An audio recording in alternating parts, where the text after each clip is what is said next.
Hello and welcome to my YouTube channel. इस video में मैं आपको बताऊंगी मैक्रो इकोनॉमिक्स का यानी समष्टि अर्थशास्त्र का थर्ड चैप्टर राष्ट्रीय आय, अर्थधारणाएं एवं संबंधित समुच्चय, national income, meaning, concepts and related aggregates. इस चैप्टर का very important objective question answer जो कि बोर्ड एग्जाम में आपका बार बार पूछा गया है। ठीक है, ये बहुत ही इंपॉर्टेंट है, इसको स्किप मत करिएगा, एक भी क्वेश्चन मिस मत करिएगा। तो चलिए फर्स्ट क्वेश्चन से स्टार्ट करते हैं। फर्स्ट क्वेश्चन है, देखो, एनडीपी एट एफसी में निम्न शामिल होता है। NDP at FC means net domestic product at factor cost includes the following. क्या क्या इसमें शामिल होता है, क्या क्या इसमें इंक्लूड होता है एनडीपी एट फैक्टर कॉस्ट में? देखिए इसके ऑप्शंस, ये शुद्ध अप्रत्यक्ष कर, net indirect tax. Option B है विदेशों से शुद्ध साधन आय, net factor income from abroad. या फिर ऑप्शन सी है हास, जिसे इंग्लिश में कहते हैं डिप्रिसिएशन। या ऑप्शन डी है इनमें से कोई नहीं, नन ऑफ दीज। इसका करेक्ट आंसर है ऑप्शन डी, इनमें से कोई नहीं, नन ऑफ दीज। यानी कि एनडीपी एट फैक्टर कॉस्ट यानी net domestic product at factor cost में ना ही ए शामिल होता है, ना ही बी शामिल होता है, ना ही सी शामिल होता है। यानी option D is the correct answer for this question. देखो सेकंड क्वेश्चन में क्या पूछा गया है।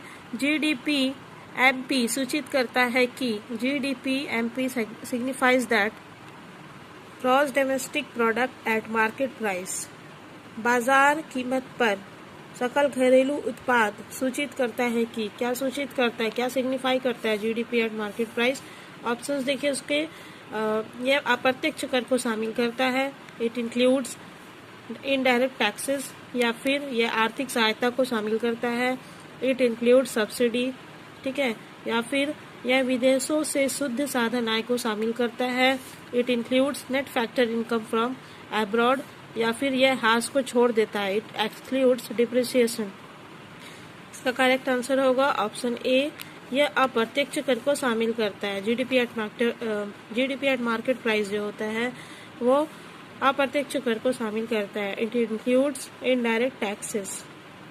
देखो थर्ड नंबर क्वेश्चन पूछा है, निम्न में से एक घरेलू आय का घटक है। Following is a component of domestic income. कौन सा है? एनएफआईए, या फिर विदेशों से शुद्ध चालू हस्तांतरण, net current transfer from abroad, या फिर कर्मचारियों की क्षतिपूर्ति, कंपनसेशन फ्रॉम एम्प्लॉयज, या फिर सार्वजनिक ऋणों पर ब्याज, पब्लिक डेब्ट इंटरेस्ट। इसका करेक्ट आंसर होगा कर्मचारियों की क्षतिपूर्ति, कंपनसेशन फ्रॉम एम्प्लॉयज। ठीक है, ये क्या है? Component of domestic income. Domestic income का कंपोनेंट है, घरेलू आय का घटक है क्या? कर्मचारियों की क्षतिपूर्ति। अब देखो फोर्थ नंबर क्वेश्चन क्या है, फिल इन द ब्लैंक्स क्या है। ठीक है, निम्न में से खाली स्थान को भरे, fill in the blanks in the following. Dash equals to, dash बराबर निजी क्षेत्र को घरेलू उत्पाद से आय प्लस एनएफआईए प्लस संपूर्ण चालू हस्तांतरण, dash equals income from domestic product accruing to the private sector plus NFIA plus all current transfers. क्या होगा? घरेलू आय डोमेस्टिक इनकम या निजी आय प्राइवेट इनकम, या फिर राष्ट्रीय आय नेशनल इनकम, या फिर व्यक्तिगत आय यानी पर्सनल इनकम। ठीक है, तो क्या बराबर ये होगा, किस चीज़ का फॉर्मूला है? ये जो दिया हुआ है ये आपको बताना है। तो ये होता है निजी आय। ठीक है, private income. Option B is the correct answer for this question. Private income equals होता है income from domestic product accruing to the private sector plus NFIA plus all current transfers. ठीक है, निजी आय बराबर निजी क्षेत्र को घरेलू उत्पाद से आय प्लस एनएफआईए प्लस संपूर्ण चालू हस्तांतरण। क्लियर है? चलो नेक्स्ट क्वेश्चन की ओर। अब देखो फिफ्थ नंबर क्वेश्चन है, व्यक्तिगत आय में शामिल नहीं होता है, पर्सनल इनकम एक्सक्लूड्स। क्या शामिल नहीं होता है, क्या एक्सक्लूड होता है पर्सनल इनकम से, व्यक्तिगत आय से? ऑप्शंस देखो इसके क्या क्या दिए हुए। ऑप्शन ए है एनएफआईए या निगम कर कॉर्पोरेट टैक्स जिसे इंग्लिश में कहते हैं, या फिर व्यक्तिगत कर जिसे इंग्लिश में कहते हैं पर्सनल टैक्सेस, या चालू हस्तांतरण करेंट ट्रांसफर्स। इसका करेक्ट आंसर होगा निगम कर कॉर्पोरेट टैक्स। व्यक्तिगत आय में निगम कर को शामिल नहीं किया जाता है, personal income excludes corporate tax. Clear है? अब देखो 6 नंबर क्वेश्चन है, शुद्ध राष्ट्रीय परियोज्य आय, net national disposable income. Options दिए इसके, केवल साधन आय को शामिल करता है, इंक्लूड्स ओनली फैक्टर इनकम, या फिर यह साधन आय तथा चालू आय हस्तांतरण दोनों आयों को शामिल करता है, includes both factor incomes and current transfers, या फिर ऑप्शन सी दिया है इसका अप्रत्यक्ष आय को शामिल नहीं करता है, एक्सक्लूड्स इनडायरेक्ट टैक्सेस, या ऑप्शन डी दिया है इसका हास को शामिल करता है, इंक्लूड्स डिप्रिसिएशन। इसका करेक्ट आंसर होगा ऑप्शन बी, यह साधन आय तथा चालू हस्तांतरण दोनों आयों को शामिल करता है शुद्ध राष्ट्रीय परियोज्य आय। ठीक है, net national disposable income includes both factor incomes and current transfers. अब देखो 7 नंबर में क्या पूछा है, निम्न से रिक्त स्थान को भरे, fill in the blanks in the following. Fill in the blanks में आपसे पूछा है NNP at factor cost equals GDP at market price minus NIT minus हास प्लस क्या होता है, NNP at factor cost equals GDP at market price minus NIT minus depreciation plus what. तो इसमें देखो ऑप्शंस दिए NFIA, या फिर शुद्ध निर्यात नेट एक्सपोर्ट्स, या फिर शुद्ध चालू हस्तांतरण नेट करंट ट्रांसफर, या फिर ऑप्शन डी दिया है इसका प्रत्यक्ष कर डायरेक्ट टैक्सेस। तो इसका करेक्ट आंसर होगा NFIA, NNPFC equals GDP at market price minus NIT minus हास प्लस क्या होगा, ऑप्शन ए NFIA। अब देखो 8वां प्रश्न है, क्वेश्चन नंबर 8, कौन सा सही है, which one is true, GNP equals GDP plus हास, यानी GNP बराबर GDP प्लस डिप्रिसिएशन होता है, या फिर NNP इक्वल्स GNP प्लस हास, NNP बराबर GNP प्लस डिप्रिसिएशन होता है, या फिर NNP इक्वल्स GNP माइनस हास, NNP बराबर GNP माइनस डिप्रिसिएशन होता है, या फिर GNP इक्वल्स NNP माइनस हास, GNP बराबर NNP माइनस डिप्रिसिएशन होता है। तो इसमें से कौन सा सही है फॉर्मूला, तो NNP बराबर GNP माइनस हास, NNP equals GNP minus depreciation होता है। So option C is the correct answer for this question. अब देखो क्वेश्चन नंबर 9 है, भारत के घरेलू साधन आय में निम्न में से कौन सा शामिल होता है। भारत का जो घरेलू साधन आय है उसमें ये जो दिए हैं ऑप्शन, इसमें से कौन सा शामिल होता है, which one of the following is included in domestic factor income of India. देखो इसके ऑप्शन दिए हैं, भारत में जापानी दूतावास में काम कर रहे भारतीयों के वेतन, salaries to Indians working in Japanese embassy in India, या फिर ऑप्शन बी है, भारत में अमेरिका के दूतावास में काम कर रहे अमेरिकन को चुकाया गया वेतन, salaries paid to American working in American embassy in India, या फिर भारतीय निवासी के स्वामित्व में आने वाली कंपनी द्वारा इंग्लैंड में कमाया गया लाभ, profit earned by a company in England owned by Indian resident, या फिर भारत के निवासी को जापानी दूतावास द्वारा भारत में चुकाया गया किराया, rent paid by embassy of Japan in India to resident India. इसका करेक्ट आंसर होगा ऑप्शन बी, भारत में अमेरिका के दूतावास में काम कर रहे अमेरिकन को चुकाया गया वेतन। ठीक है, salaries paid to American working in American embassy in India, Bharat की घरेलू साधन आय में इसे शामिल किया जाता है, और डोमेस्टिक फैक्टर इनकम में इसे ही इंक्लूड किया जाता है। इस बार आप लोगों का बोर्ड एग्जाम में 40 मार्क्स का ऑब्जेक्टिव क्वेश्चन आंसर आएगा, objective and fill in the blanks दोनों मिला के। तो इसलिए मैं ज़्यादा से ज़्यादा objective fill in the blanks करवा रही हूँ ताकि आपका एक भी ना छूटे, पूरा 40 का 40 मार्क्स आपका कवर हो जाए। ठीक है, तो इसे आप अपने नोट डाउन करते जाइए अपने नोटबुक में।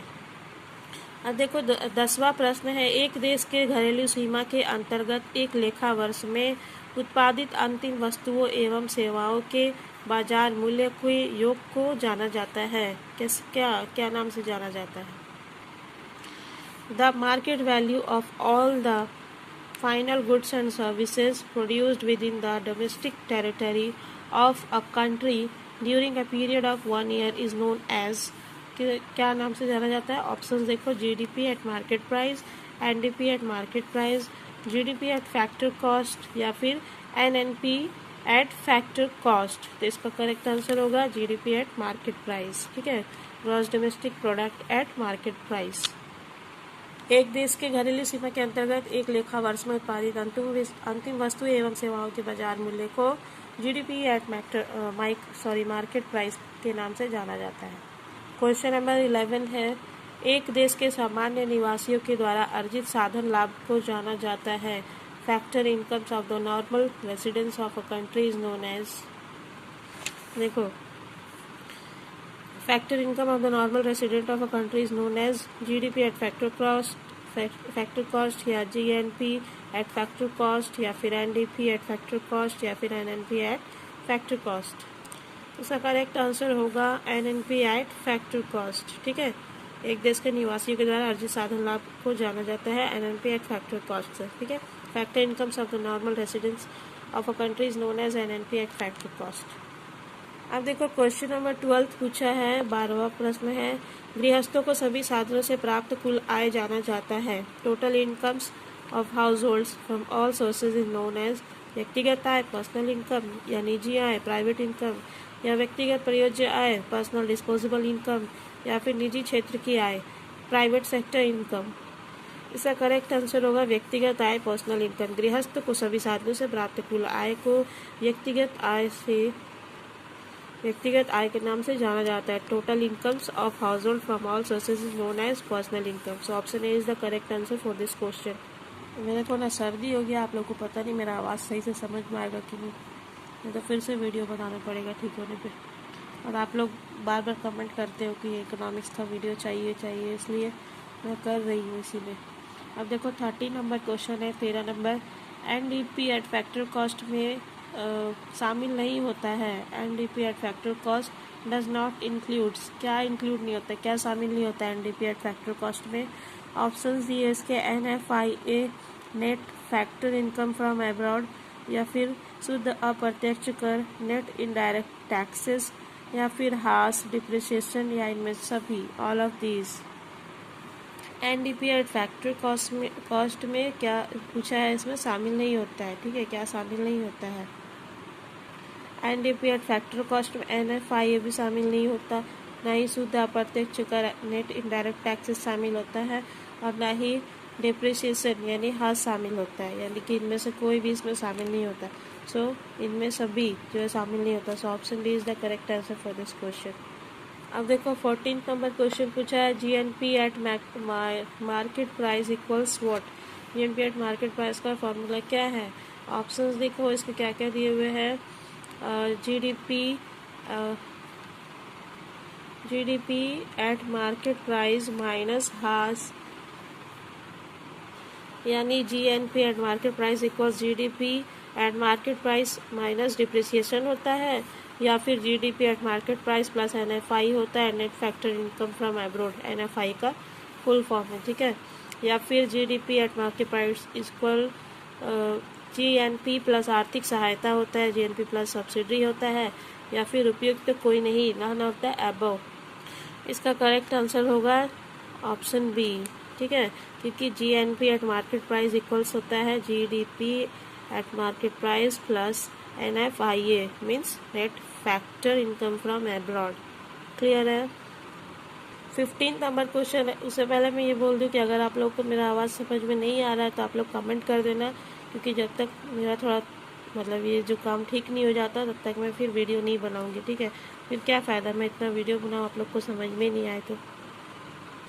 देखो 15 नंबर क्वेश्चन है, यदि विदेशों से शुद्ध साधन आय है ₹120 करोड़ 120 करोड़ रुपया, शुद्ध आयात है 80 करोड़ रुपया और घरेलू आय है 4500 करोड़, तो राष्ट्रीय आय ज्ञात करें।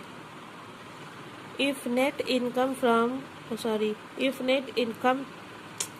net factor income to abroad is 120 crore, net import is 80 crore and domestic income is ₹4500 crore, find out national income। कितना होगा, 4380 करोड़ या 4620 करोड़ रुपीस या 4700 करोड़ या 4300 करोड़। सबसे पहले तो देखो इसमें क्या क्या दिया हुआ है। शुद्ध साधन आय दिया है, ठीक है, और शुद्ध आयात दिया हुआ है और घरेलू आय दिया हुआ है। ठीक है, तो नेट फैक्टर इनकम दिया है 120 करोड़, नेट इंपोर्ट दिया है 80 करोड़ एंड डोमेस्टिक इनकम दिया है।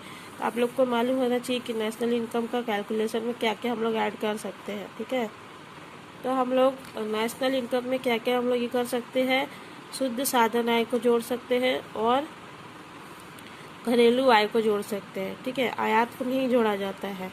Net factor income to abroad ये जोड़ सकते हैं और ये जोड़ सकते हैं डोमेस्टिक इनकम। ठीक है, डोमेस्टिक इनकम ये दोनों को जोड़ सकते हैं। इंपोर्ट नहीं जुड़ता है इसमें, इंपोर्ट को ऐड नहीं करता है आयात को। तो कितना हो जाएगा, डोमेस्टिक इनकम में 4500 घरेलू आय। ठीक है, और फैक्टर इनकम टू अब्रॉड मतलब कि साधन आय विदेशों से शुद्ध साधन आय है। Net factor income to abroad 120 crore. तो 400 प्लस 120 करोड़ कितना हो गया, 4620 है ना। So option B is the correct answer for this question, 4620 crore. अब देखो 16 नंबर क्वेश्चन ने पूछा यदि विदेशों को साधन आय है 30 करोड़ तथा विदेशों से साधन आय है 10 करोड़। ठीक है, माइनस 30 करोड़ है साधन आय। तो विदेशों को साधन आय है। If factor income to abroad is minus 30 crore rupees and factor income from abroad is 10 crore, what is the factor income to abroad. इसके ऑप्शंस दिए हुए हैं माइनस 40 करोड़ या फिर 40 करोड़ या फिर माइनस 20 करोड़ या 20 करोड़।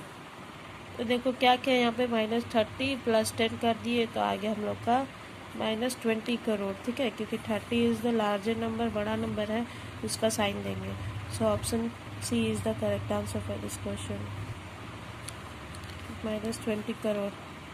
देखो 17 नंबर क्वेश्चन ने पूछा यदि NNP eight market price equals है ₹8,420 करोड़ और शुद्ध अप्रत्यक्ष कर है 120 करोड़ रुपया तथा विदेशों से शुद्ध चालू हस्तांतरण है 40 करोड़ रुपया, तो शुद्ध राष्ट्रीय परियोजना आय का मूल्य है।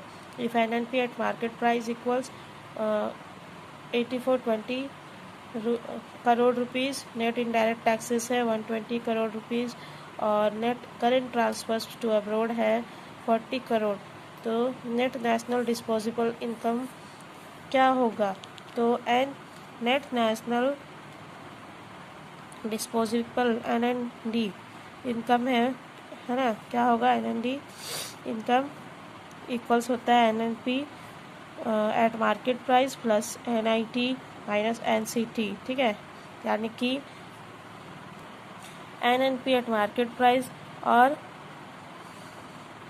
शुद्ध अप्रत्यक्ष कर नेट इनडायरेक्ट टैक्सेस ये दोनों को ऐड कर देंगे और इसमें से हम लोग क्या घटा देंगे, माइनस NCT शुद्ध चालू हस्तांतरण जो होता है उसको घटा देंगे, नेट करेंट ट्रांसफ़र को।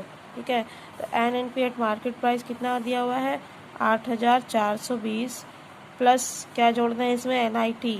ठीक है, नेट इनडायरेक्ट टैक्स कितना है 120 करोड़ माइनस NCT कितना है, NCT शुद्ध चालू हस्तांतरण कितना है उसका वैल्यू माइनस 40, वही वैल्यू 40 है लेकिन यहाँ फार्मूला के हिसाब से माइनस लगा है। ठीक है, तो 8,420 और 120 कितना हो जाएगा 8,520, 8,540 अब माइनस 40 कितना हो गया 8,500 करोड़ रुपया ना, करोड़ में हम लोग कर रहे थे कैलकुलेशन। तो 8,500 किधर है, ऑप्शन सी। तो option C is the correct answer for this question. अब देखो क्वेश्चन नंबर 18 पूछ रहा है बाजार मूल्य तथा साधन लागत में अंतर के लिए कौन सा शब्द प्रयोग किया जाता है। बाजार मूल्य और साधन लागत में अंतर को कौन सा शब्द प्रयोग किया जाता है, the term use to differentiate between market price and factor cost is NIT यानी नेट इनडायरेक्ट टैक्सेस, या फिर NFIA net factor income from abroad, या हाज डिप्रिसिएशन या शुद्ध निर्यात नेट एक्सपोर्ट्स। इसका करेक्ट आंसर होगा NIT नेट इनडायरेक्ट टैक्स, क्योंकि नेट इनडायरेक्ट टैक्स को बाजार मूल्य तथा साधन लागत में अंतर के लिए इस्तेमाल किया जाता है। Net indirect taxes is use to differentiate between market price and factor cost. अब देखो 19 नंबर क्वेश्चन है, निम्न में से सही कथन को चुने, choose the correct statement from the following, यानी कि ऑप्शन दिए ABCD उसमें से करेक्ट स्टेटमेंट जो है सही कथन जो है इसको आपको चुनना है। ठीक है, ऑप्शंस देखो क्या क्या दिए। ऑप्शन ए है नाम मात्र जीडीपी कभी भी वास्तविक जीडीपी से कम नहीं होता। Nominal GDP can never be less than real GDP. या फिर ऑप्शन बी दिया है सकल घरेलू पूंजी निर्माण सदैव सकल स्थिर पूंजी निर्माण पूंजी से अधिक होता है। Gross domestic capital formation is always greater than gross fixed capital formation.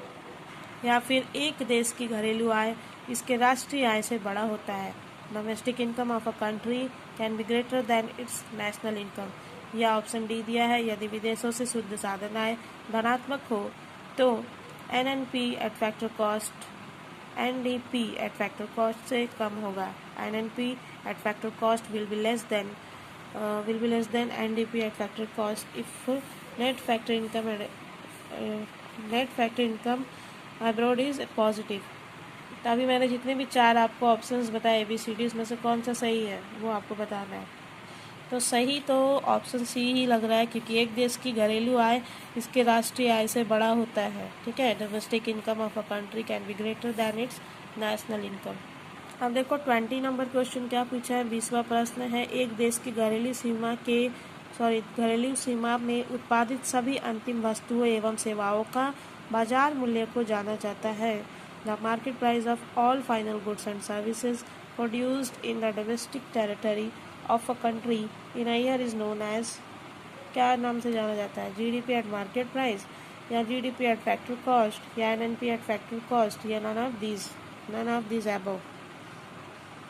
इसको जाना जाता है जीडीपी एट मार्केट प्राइस के नाम से। ठीक है, एक देश की घरेलू सीमा में उत्पादित सभी अंतिम वस्तु एवं सेवाओं का बाजार मूल्य को जीडीपी एट मार्केट प्राइस के नाम से जाना जाता है। So option A is the correct answer for this question.